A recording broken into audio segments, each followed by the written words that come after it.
नमस्कार, मी पंजाब डक तर कोल्हापूर जिल्हा, सातारा जिल्हा, इचलकरंजी, राधानगरी, पुण्याच्या पश्चिमेला,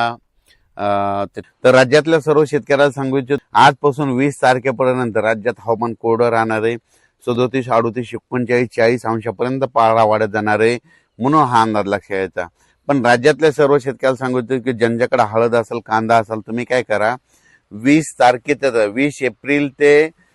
24 एप्रिलच्या दरम्यान राज्यात परत अवकाळी पाऊस आणि काही ठिकाणी गारपीट आणि काही ठिकाणी अवकाळी पाऊस पडणार आहे, म्हणून हे अंदाज लक्षात घ्यायचा. मग सांगायचं झालं तर सुरुवात कशी होणार आहे, तर 20 एप्रिलला काय होणार आहे, तसं तर 19 एप्रिलला म्हणजे साताऱ्यापासून कोल्हापूर, सातारा, राधानगरी, त्याच्यानंतर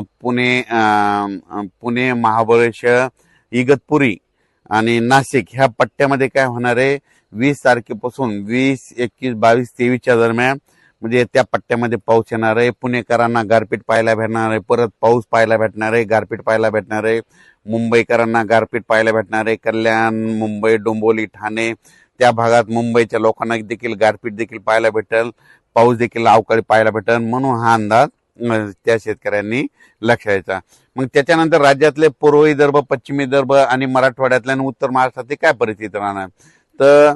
पूर्व विदर्भातल्या शेतकऱ्याला सांगू इच्छितो की तुमच्याकडं 22, 23, 24च्या दरम्यान म्हणजे 22, 23, 24च्या दरम्यान 1-2 दिवस तुमच्याकडे देखील पाऊस येणार आहे. काही ठिकाणी गारपीट होईल, पण सगळीकडे पाऊस पडणार नाही, गारपीट देखील सगळीकडे होणार नाही, म्हणून हा अंदाज विदर्भातल्या पूर्व आणि पश्चिम मध्ये 6, 5, 11 जिल्ह्यामध्ये, वर्धा जिल्हा झालं, नागपूर जिल्हा झालं, भंडारा जिल्हा झालं, गोंदिया झालं, गडचिरोली, चंद्रपूर, यवतमाळ, अकोला, अमरावती, बुलढाणा या जिल्ह्यातल्या सर्व शेतकऱ्याला सांगू इच्छितो की 21 एप्रिल ते 24 एप्रिलच्या दरम्यान तुमच्याकडे काही ठिकाणी गारपीट होईल, तुरळक ठिकाणी पाऊस देखील होणार आहे आणि काही ठिकाणी वारं देखील सुटणार, म्हणून हे अंदाज 24 एप्रिलचा विदर्भातल्या शेतकऱ्यांनी लक्षात घ्यायचा. त्याच्यानंतर मराठवाड्यातल्या शेतकऱ्याला सांगू इच्छितो की मराठवाड्याकडं म्हणजे मराठवाड्यामध्ये नांदेड जिल्हा झालं, हिंगोली जिल्हा झालं, परभणी जिल्हा झालं, लातूर जिल्हा झालं, बीड जिल्हा झालं,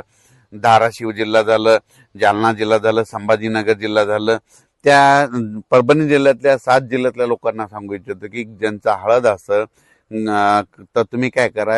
20 तारखेपर्यंत काढून झाकण्याची तयारी ठेवा, कारण की 21 नंतर काय होणार, 21 पासून ते 24च्या दरम्यान परभणी जिल्ह्यात देखील वेगवेगळ्या भागात भाग बदलत तुरळक ठिकाणी पाऊस पडणार आहे, म्हणून हा अंदाज लक्षात घ्यायचा. लातूर जिल्ह्यात देखील काही भागात गारपीट होईल, धाराशिवकडे देखील थोड्याफार प्रमाणात गारपीट होईल, बीड जिल्ह्यात देखील गारपीट होईल, नांदेडकडे देखील काही भागामध्ये